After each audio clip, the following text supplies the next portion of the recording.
তো তোমরা জানি যে অপেক্ষা করছিলে, সেই রক্ত নিয়ে গেছে, তারপর তো তোমাদের কোনো আপডেট আমি দিতে পারিনি। তো তোমাদের বলেছিলাম রিপোর্টটার কথা বলবো।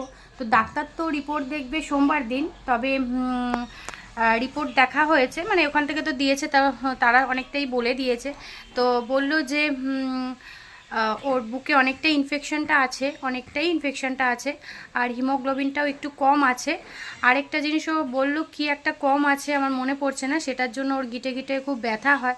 ও তো বলতে পারছে না, সেই জন্যই ওর গিটে গিটেও খুব ব্যথা হয়, আর ইনফেকশনটা অনেকটাই আছে।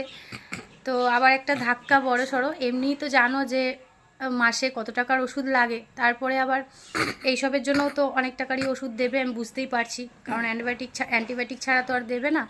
তো সোমবার দিন, কালকে ডাক্তার আসবে, সোম বুধ শুক্র ডাক্তার বসে। তো কালকে যাব, একবারে রিপোর্টটা নিয়েও যাব, ছেলেকে দেখিয়ে একবারে ওষুধ টষুধও নিয়ে আসবো। তো যাই হোক, এটাই আপডেট তোমাদের দেওয়ার ছিল, যে অর্কের রিপোর্টটার কথা যতটুকুনি আমরা শুনেছি ততটুকুনি তোমাদের জানালাম। তো ঠিক আছে, চলো, এটুকু আপডেট দিলাম, পরে আবার ভিডিও পাবে সব।